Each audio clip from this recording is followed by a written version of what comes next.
Gözlerim yollarda, gecedir kapkara. Ruhum seni aktarır, düşüp bir axara. Xəyalın qarşımda bir an belə getmir. Bu sevda içimdə tükənib də bitmir. Hər nəfəs alışım adınla başlayır. Qəlbimdə bir ümid yavaşca daşlayır. Sensiz bu dünyada mənə yoxdur mənə. Gəl bitir əsrəti, qovuşaq yan yana.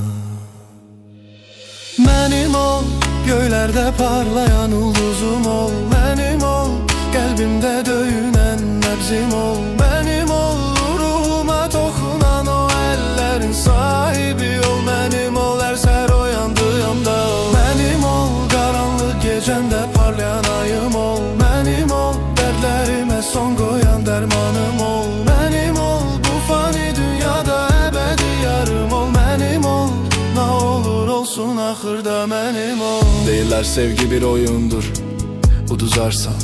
Anlamırlar senin üçün nələr edərəm. Anlasan bütün sətləri yıxaram, dağları aşaram. Seninle yeni bir dünyaya mən qovuşaram. Gözlərində itib batmaqdır bütün istəyim. Səsinlə yuxuya dalmaqdır tək diləyim. Bu sevgi deyil bir ehtiras, bir alovdur. Sensiz her yer mənə zindan, soyuq bir ovdur. Mənim ol, yağışda islanan torpağım ol. Mənim ol, baharda açan al yanağım ol. Mənim ol, qəlbimin ən dərinində gizlənən sirrim ol. Mənim ol, həyata baxışım dəyişməz fikrim ol. Mənim ol, kimsəsiz anımda dayağım kürəyim ol. Mənim ol, bu böyük sevgimin yeganə şahidi ol. Mənim ol, yazdığım şeirlərin ilham pərisi ol. Mənim ol, nə olur olsun bu qəlbimin sahibi ol. Zaman axıb gedir, ömürdən gün uğurlayır. Sensizlik qəlbimi hər an biraz da dağlayır. Başqasının yanında səni təsəvvür etmək, inan ki bu mənə ölümdən daha betər gerçək. Hər addım səsində səni duyuram sanıram. Hər tanış ətirdə sənə doğru aldanıram. Bu birliksə qoy desinlər dəlidir. Səninlə dəli olmaq dünyanın ən gözəl halıdır.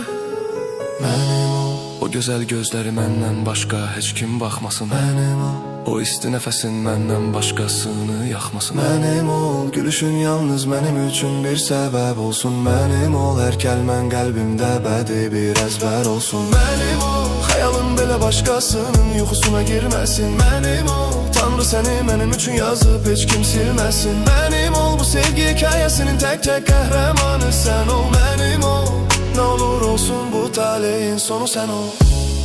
Bəlkə indi uzaqsan, bəlkə indi xəbərsiz, amma bilirəm bu sevgi qalmayacaq səssiz.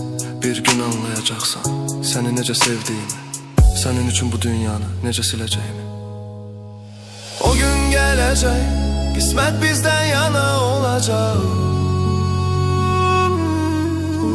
Bu həsrət bitəcək, vüsət bizə yar olacaq.